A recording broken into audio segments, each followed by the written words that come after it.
El doctor León es médico nefrólogo, jefe del Servicio de Nefrología del Hospital Nacional Cayetano Heredia. Él es profesor asociado de Medicina de la Universidad Peruana Cayetano Heredia y nefrólogo staff de la Clínica Delgado. Cristian nos va a hablar sobre el manejo de los efectos secundarios en el tratamiento antihipertensivo. Bienvenido, Cristian. Gracias, doctora Fanny. Perdón. Siempre es bueno tener un cronómetro al frente. Bueno, gracias a la Sociedad Peruana de Cardiología, a la Sociedad de Hipertensión, que siempre tienen a bien considerarme para compartir estos minutos con ustedes, aunque se siente raro que una nefrona esté entre tantos cardiomiocitos, pero vamos a tratar de ver en qué podemos nosotros, desde nuestra perspectiva nefrológica, aportar al tratamiento de la hipertensión arterial. Bajo riesgo de que alguno de ustedes después me tiren tomates, la hipertensión es un síndrome nefrológico finalmente, que lo hemos cedido amablemente a los cardiólogos para que podamos juntos, ¿no es cierto?, buscar los mejores resultados para nuestros pacientes. A mí me pidieron hablar sobre los efectos adversos y cómo abordar los efectos adversos de los antihipertensivos, que de hecho es un gran problema. Podemos tener una cantidad enorme de ensayos clínicos, estudios clínicos que seguramente buscan los mejores resultados cardiovasculares, renales, cerebrovasculares en nuestros pacientes. Y para nadie es un misterio que durante años las guías han buscado metas y objetivos terapéuticos que digan, ok, este es el punto donde nuestros pacientes van a tener el mejor resultado a bajo costo. O sea, a bajo costo me refiero a menor morbilidad. Y nos hemos chocado con una pared infranqueable. Es el hecho de que muchos resultados no se han logrado justamente porque los efectos adversos a veces suelen superar los beneficios que podemos obtener de determinados antihipertensivos. Y me encantó la charla del colega que me precedió, porque definitivamente, probablemente la estrategia en un futuro inmediato no sea la terapia escalonada, ¿no es cierto?, que empezamos con uno y agregamos un segundo, tercero o cuarto fármaco, sino que tengamos que de inicio agregar dosis bajas de múltiples medicamentos que ataquen distintas vías en la fisiopatología de la hipertensión arterial para lograr ese beneficio. Y nosotros nos vamos a chocar con situaciones como esta, por ejemplo, de una mujer de 81 años que está tomando un beta bloqueador de liberación prolongada por fibrilación auricular y que siente palpitaciones, está hipertensa con 164 de frecuencia cardíaca y se le administra metoprolol intravenoso, con lo que la frecuencia cardíaca cae a 38. Y que de hecho tenía probablemente además una enfermedad del nodo, lo que obligó a la colocación de un marcapaso. No se pudo, podría o debería haberse anticipado una situación similar, es probable. Lo segundo sería ver, por ejemplo, a un varón afroamericano con debilidad generalizada, lenguaje normal fluido y que tiene un ictus, una crisis hipertensiva, donde la escala NIH de ictus es de 3, si le administra 20 miligramos de hidralacina y la presión cae a 88/38. Puede ser hidralacina, puede ser otro fármaco, y nuestro paciente tiene una hipotensión abrupta que responde a fluidos con una mejora de la presión arterial y que evidentemente eso también tiene una repercusión sobre la mejora de la escala NIH para stroke. Entonces, David hace un rato dijo individualización, y cierto, pero eso involucra un poco más de atención, un poco más de tiempo, reconocer factores que a veces no necesariamente uno reconoce de inmediato, y por eso el seguimiento y el conocimiento de las condiciones del paciente, no solamente desde el punto de vista de enfermedad, sino también desde el punto de vista de sus características personales. Todos sabemos que, por ejemplo, el principal factor de riesgo para un mal control de la presión arterial es la mala adherencia. Y la mala adherencia tiene que ver con el número de fármacos que tiene que tomar o con los efectos adversos, que es de lo que vamos a hablar. Pero hay que también reconocer 3 cosas importantes. Hablar de efecto adverso significa que debemos reconocer que los efectos adversos pueden ser eventos adversos, no necesariamente vinculados al efecto del fármaco, Por ejemplo, alguien está tomando un antibiótico y hace fiebre de manera concomitante, es un evento adverso dentro de la terapia, o hay una elevación transitoria de transaminasas, por ejemplo. Pero de lo que nos debemos preocupar principalmente es de la reacción adversa. O sea, efecto adverso tiene eventos adversos no relacionados al fármaco, reacciones adversas que sí están directamente relacionadas al medicamento que estamos administrando. Por ejemplo, hipoglicemia por insulina o la tos seca por inhibidores de la enzima convertidora de angiotensina. Y también reacciones no esperadas, raras, como una anafilaxia por penicilina, por ejemplo, o una granulocitosis por clozapina, sin mencionar también las reacciones adversas relacionadas a la interacción de fármacos. Entonces, hay distintos niveles de gravedad de las reacciones adversas y de ahora en adelante hablo de reacción adversa sobre los fármacos antihipertensivos, las leves, que pueden ser tolerables, las moderadas que a veces inducen suspensión del fármaco y las graves que muchas veces motivan un ingreso a la hospitalización para el manejo definitivo. Hay reacciones adversas dependientes de las dosis, o llamadas tipo A, y otras que son idiosincráticas. No solamente esto está aplicable a los fármacos antihipertensivos, también a otro tipo de medicamentos. ¿Y qué es lo que pasa finalmente cuando alguien presenta un evento adverso? Evidentemente, mala adherencia. Entonces, si ya estamos preocupados en tratar la hipertensión por los efectos sobre los órganos blancos, riñón, corazón, cerebro, no tratar la hipertensión por mala adherencia, evidentemente no va a contribuir a ese resultado. Entonces, hemos hablado infinitas veces sobre cómo funciona un fármaco, o, por ejemplo, las vías sobre las que actúa este medicamento y los distintos ensayos de combinaciones de fármacos, pero le hemos dado poca importancia a los eventos adversos que a la larga tienen iguales o peores desenlaces que el no tratar que no tratar la hipertensión. Por eso que tenemos que tener en mente cuáles son los principales efectos adversos de las drogas antihipertensivas. Todas las drogas tienen variaciones estructurales, actúan sobre distintos mecanismos, y esos mecanismos son los que, además de producir el beneficio que buscamos, evidentemente también van a contribuir al efecto adverso. Por ejemplo, vamos a saber que en el espectro de las drogas antihipertensivas, dependiendo de la fisiopatología de la hipertensión arterial, vamos a tener fármacos de acción central, vamos a tener beta bloqueadores, selectivos, cardioselectivos, no selectivos, beta 1, beta 2, beta 3, alfa bloqueadores, vamos a tener inhibidores de la enzima convertidora de angiotensina, con radicales sulfidrilo, con radicales dicarboxílicos, con radicales sulfidrilos, calcio antagonistas dihidropiridínicos y no dihidropiridínicos y vasodilatadores. Entonces, el reconocimiento del mecanismo de acción y la vía de acción del antihipertensivo es muy importante. ¿Por qué? Porque sobre eso vamos a anticipar el efecto colateral. ¿Sí?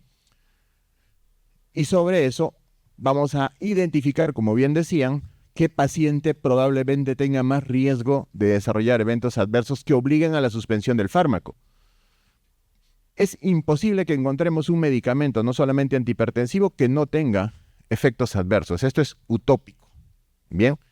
Pero lo que necesitamos hacer es minimizar el efecto adverso para evitar la morbilidad relacionada al efecto adverso y también para evitar la maladherencia, la suspensión del fármaco. Bajo esa premisa, entonces, vamos a reconocer que hay distintos efectos adversos, pero los más importantes probablemente están resumidos en esta diapositiva. Para los inhibidores de enzima convertidora de angiotensina y receptor de angiotensina tipo 2, la hipercalemia, sobre todo en pacientes de riesgo de hipercalemia, es probablemente el efecto adverso más buscado y menos esperado. Para los diuréticos, tanto los diuréticos de asa como los tiacídicos, los osmóticos, los inhibidores de la anhidrasa carbónica, la falla renal, los betabloqueadores y la presencia de gota, los calcioantagonistas e hipotensión y todos los antihipertensivos pueden llevar al síncope. Recordemos entonces que los antihipertensivos pueden tener efectos adversos multisistémicos, algunos más conocidos que otros, Pero como bien decía un antiguo adagio de la medicina, bueno, si no lo piensas, no lo buscas, y si no lo buscas, no lo encuentras. Por ende, es necesario que reconozcamos que en el espectro cardiovascular los antihipertensivos pueden dar hipotensión, bradicardia, en caso de pacientes con insuficiencia cardíaca, empeoramiento de la insuficiencia cardíaca, taquicardia refleja, prolongación del QT en periférico. Algunos de estos efectos adversos, repito, son leves, otros son moderados y otros son graves, ¿cierto? Como esta prolongación del QT o un empeoramiento de la insuficiencia cardíaca que empeora la morbilidad y por ende la mortalidad. En el sistema renal, electrolítico y genitourinario, hiponatremia, hipocalemia, hipomagnesemia, hiperpotasemia con los antagonistas de la aldosterona y con los IECAS, y todos, absolutamente todos los diuréticos producen incontinencia urinaria, en mayor o en menor grado. Hay efectos inmunoalérgicos como angioedema, síndrome lupus-like por hidralacina, un DRES severo por algunos fármacos, a nivel pulmonar la tos seca, el broncoespasmo de los betabloqueadores, edema pulmonar no cardiogénico reportado con el uso de hidroclorotiazida, por ejemplo. A nivel neurológico, isquemia cerebral, aumento de hipertensión intracraniana por uso de estos venodilatadores centrales, cefalea por vasodilatadores, neutropenia, granulocitosis por los IECAS, principalmente por los IECAS que tienen estos radicales sulfidrilo, como por ejemplo el captopril, ¿no? Que tienen acción corta importante, pero que tiene mayor probabilidad de desarrollar este tipo de reacciones adversas, anemia hemolítica, anemia plástica. Ni qué decir de los aspectos endocrinos y metabólicos como hipoglicemia, intolerancia a la glucosa, que limita, por ejemplo, el uso... Nos quedan 5 minutos. El uso de hidroclorotiazida en pacientes con síndrome metabólico, hiperuricemia y ginecomastia. Gastrointestinal, hepatitis, hepatotoxicidad, tóxicos como el uso de nitroprusiato y la intoxicación por tiocianato, metamoglobinemia. Cuando uno resume todo esto y agrupa en grandes metaanálisis, uno se da cuenta, por ejemplo, el riesgo relativo de desarrollar eventos adversos con IECAS y ARA2 es significativamente alto para injuria renal, hipercalemia. Por lo tanto, por ejemplo, para la presentación de caídas, que es una de las cosas que en adultos mayores suelen ser terriblemente problemáticas. Entonces, que haya aumento de riesgo de eventos adversos, eso es inevitable. Bien. Y lo que quería mostrarles, dado la mitad del tiempo, es esto de aquí. Esto que me parece interesantísimo. Miren, en este estudio del 2016, el tratamiento antihipertensivo reduce en 24% los eventos cardiovasculares, pero hay 89% o más de descontinuaciones por efectos adversos. En epidemiología todos estamos familiarizados con dos conceptos, el NNT y el NNH, ¿cierto? Entonces, miren, los beneficios y riesgos del tratamiento antihipertensivo. Si en 5 años tratamos a pacientes con antihipertensivos, vamos a evitar 30 eventos cardiovasculares, pero vamos a conseguir 11 efectos adversos. ¿Sí? ¿Qué quiere decir? Que mientras más baja es la presión sistólica, el número de reducción de eventos cardiovasculares sigue esta línea, pero el número de eventos adversos sigue esta otra. Es muy improbable que logremos encontrar un equilibrio. No va a haber, no hay ningún momento en que estas dos curvas se junten.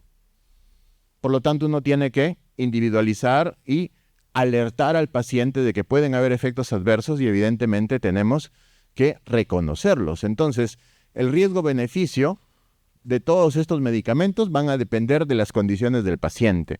Y por ende, tenemos que saber que hay una cantidad de variables que afectan el tema de la aparición de efectos adversos. No hay forma de controlarlos todos, pero sí minimizar algunos de estos efectos.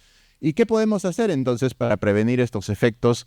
Algunos de ellos, como decía, que son graves y clínicamente relevantes, ya para ir finalizando. Pues primero, conocerlos, ya lo hablamos. No tenemos que saber exactamente qué efectos adversos tiene cada medicamento antihipertensivo. Evitar la interrupción innecesaria cuando estos efectos adversos son tolerables, pero cuando no lo son, pues hay que buscar alternativas y hay una estrategia en 4 pasos que nos permite lograr este tipo de resultados. El primero es reconocer eventos adversos, ya lo dijimos. A mayor número de drogas antihipertensivas, mayor número de efectos adversos y lo que bien comentó nuestro colega anteriormente, combinaciones de fármacos. Pero no solamente nos debemos quedar en la combinación de fármacos, sino además tenemos que ver combinación de dosis habituales de dos diferentes clases para reducir la presión arterial. O esto que todavía nadie se ha aventurado a estudiarlo en un gran ensayo clínico, que son combinación de 2 o 3 fármacos a dosis más bajas de lo usual para reducir la presión arterial y reducir. Considerar la cronoterapia, ¿sí? Y considerar los cambios estacionales, porque no es lo mismo tomar un antihipertensivo en verano que en invierno, eso todos lo sabemos, ¿cierto? Entonces, eso hay que tomarlo en cuenta. El paso 3 viene a ser, por ejemplo, un minuto, sí, ya acabo. El paso 3 es reforzar la necesidad y la importancia del tratamiento. Es básicamente convencer al paciente de que es inevitable los efectos adversos, pero que lo podemos manejar, lo podemos controlar. Y el paso 4 es esto de aquí. Dosificación fraccionada, ya lo hablamos, pero también, no sé si alguno de ustedes, el paciente le dice, ok, tengo problemas para tomar una pastilla. Pero bueno, hagamos formulaciones líquidas. Hay una cantidad enorme de farmacias galénicas en Lima que te pueden preparar medicamentos antihipertensivos en forma líquida, en jarabe. Formulaciones transdérmicas y siempre tener en cuenta que si el paciente tiene hipertensión resistente, hipertensión refractaria, la denervación renal podría ser finalmente una alternativa. Y aquí están algunas de las equivalencias de las formas líquidas de la mayoría de antihipertensivos que podemos utilizar en el caso, por ejemplo, la palatabilidad del fármaco no sea la que el paciente desea o necesita. Finalmente, entonces, tener en cuenta que los eventos adversos no son infrecuentes. Que el paciente no lo reporte es una cosa, que uno no lo pregunte es otra, pero que todos estamos obligados a reconocer, eso es indispensable.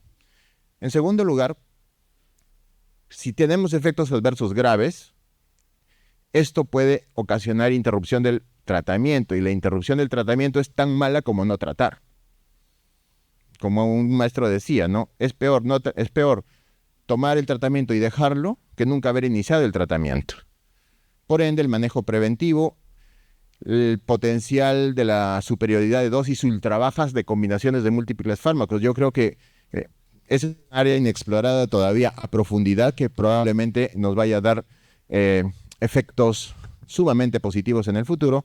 Y el algoritmo que les mencionaba, que incluye, por ejemplo, la dosificación de medicamentos en formas orales o transdérmicas y siempre, por el amor de Dios, considerar la denervación renal como una posibilidad. Gracias, doctora Fanny.